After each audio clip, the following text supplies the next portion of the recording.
Alright, so this is lesson number 1, and sorry about the funky camera situation here, but I'm trying to make it so that you can see my fingers clearly. Anyhow, what I'm going to concentrate on right here is 3 chords, C, F, and G7, and I'm going to just show you roughly how they're related to each other and give you a good view of what you can do with your hand position and your finger position. And we'll get into more detail about that later on. And I will have several other videos that I will put together dealing with tuning of the guitar and naming certain parts of the guitar so that we can have a better description of what we're doing. But for the time being, you can use your chord charts that you have for C, F, and G7, and I will give you a rough overview of the 3 chords together so you'll see a close-up of my fingers. So here we go. Let's start with C. C is the center, and I'm not going to explain the positions because you know them from your chord charts, but this is what C will look like when looking down on the neck. Your thumb is here, but bring it down to where you can't see it, right in the center of the neck. The palm of your hand should not touch the bottom of the neck. It should be away from the neck. Your arm should be down like so that your wrist is slightly bent and your elbow is even flat, your forearm flat here with your leg. This gives your hand a better position so that your fingers will come straight down on the neck. As you can see, they're coming down straight and not bent over like that. This keeps the strings clear next to each other. C is played with 5 strings. You do not play the E string. You play only the A through the high E. Just like that. This string, this finger here, has to be clear, straight down, so that you don't hit the other 2. That's the key to having your hand bent down like that. It's going to hurt a little bit for a while, but in the long run it'll make your hand stretch, your ligaments will stretch, and you'll start to feel better. So anyhow, C, like that, and don't do what I just did.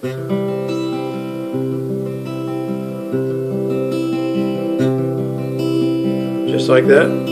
Pinky's just sitting there. Now, F is the same shape, however F is up here on the 4 strings, and you can refer to your chord chart for that. But if you'll notice, these 2 fingers here are the same exact shape on those 2 strings as they are for the F on these 2 strings. And your finger here is on the same fret. The only difference is that you're moving these 2 over to those 2, and you're putting this finger across both strings. That's the only difference. So you can change quickly from one to the other, like that. All you do is just move those 2 down to here, and at the same time roll this finger down. You're not moving it at all, just roll it over, push both of those strings down, those 2 here. And then the C, as you can see here, is just moving those 2 over to there and rolling this finger up so that you're straight down on the center string. So there's C. And then you move over here to F, just like this, move like that. So there's C and F.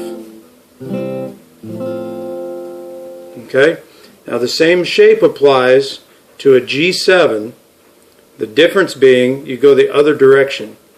For a G7 you keep these 2 fingers here in the same shape, but you go outward to those 2 strings. And this finger simply moves over to that string, to the high string, from here to here. And that's a G7. Now those 3 chords, when you practice changing those 3 chords to where you can do it cleanly, which is going to take some practice, you can play just about any Kenny Rogers song, a whole lot of Merle Haggard songs, and several other songs, and a couple Eagles songs using only those 3 chords. So that will conclude the lesson for this one. That again, C, F, and G. And one final little note, when you're playing the chords, what I found helped me when I was learning a long time ago, as you play the chord, strum it and sing it to yourself, however silly it sounds. C, C, C, F, F, F, G7, G7, C. It sounds so ridiculous, but you'll never forget the chord, and it will help you to develop muscle memory as well as ear memory, so that you'll know, your hand will know that that's a C, and your ear will know that that's a C, and you'll never forget it. And that will help you to change quickly from one to the other.